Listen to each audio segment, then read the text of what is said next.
Oh, thank you. The first time I spoke, there was 200 people.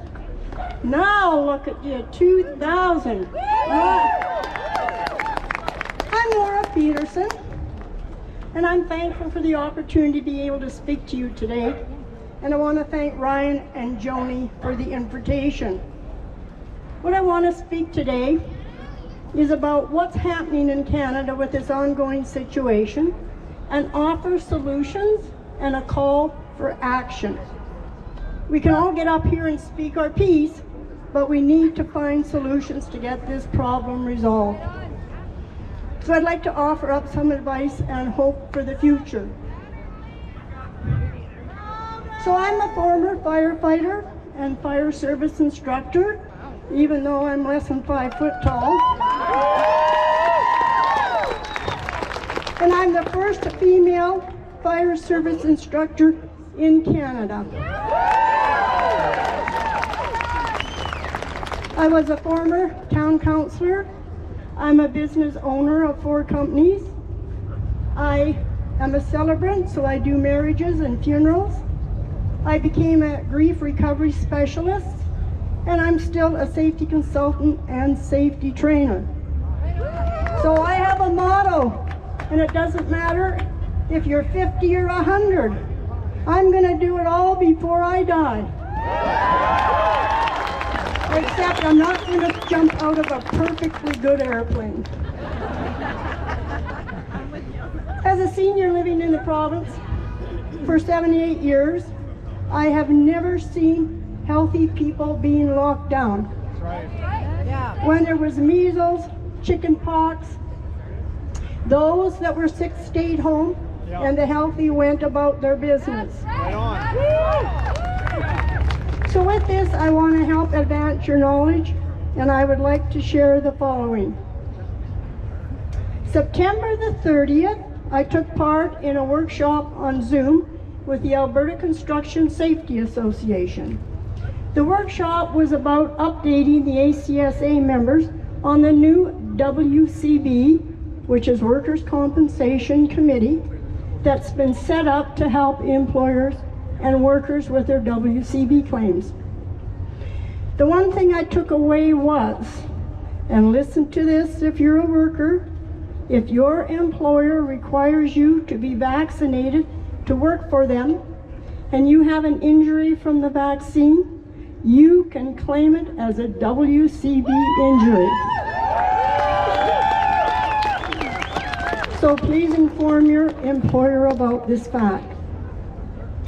I've also come across a new organization called the Canadian People's Union, and they have lots of information posted on thepowershift.ca where you can download information and letters. Quite a few of them, and they're fantastic.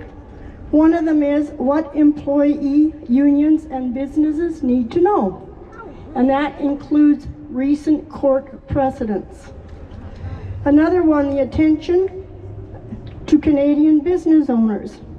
And in that letter, they note possible criminal and civil litigation charges for requiring employees, students, and clients to be vaccinated or forced masking, even if they've added it to their business policy.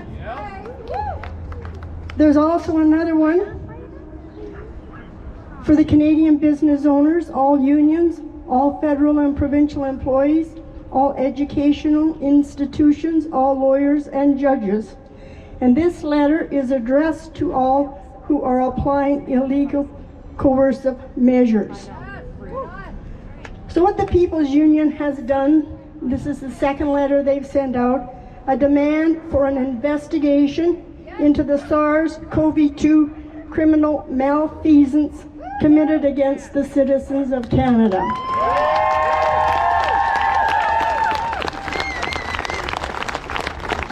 So I'd just like to read you parts of a letter from Nicole Labrassier, who is the CAO of Canadian People's Union.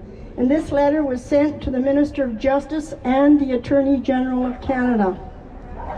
It's a shame that most Canadian doctors and scientists supporting the claims that the SARS-CoV-2 is a dangerous virus and the cause of the epidemic.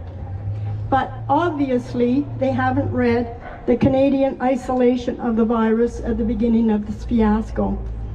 The Canadian isolation of the virus was what the CDC and the WHO had based their pandemic declarations and recommendations on. Recommendations made by public health or the CDC are not law, especially when there was never any real pandemic to begin with. Any of the recommendations are not law. So the Minister of Public Health cannot make laws without parliamentary consent and royal assent, even in a pandemic. They too must follow the international non-derogation of international human rights law if this was in fact an actual pandemic, which it is not. It is all a fraud.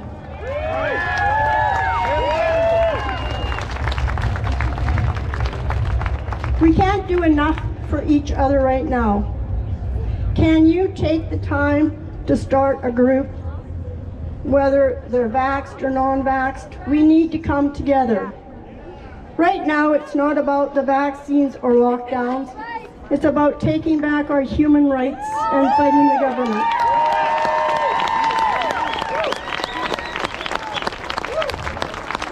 Hopefully today I've provided you with enough legal information for those of you in a company, whether you're nurses, police, medics, all of you, to get together, to hire a lawyer, to represent all in your organization that want to be represented. The legal information from powershift.ca simplifies what the lawyers have to look up so you can give them this information and make their job easier and faster so you can present this information to them on a platter. A storm is coming. Yeah! Woo! It's being allowed by God to make us, but not to break us. What God has for us is an unprecedented measure of faith, wisdom, boldness, victory, destiny, greatness, and legacy. So let's now focus on what we control and what we can't control. So the most important information as Canadians we need to know is that nothing in law supersedes the will of the people in regards to our government. That's right, yeah. So let's go out and change our world.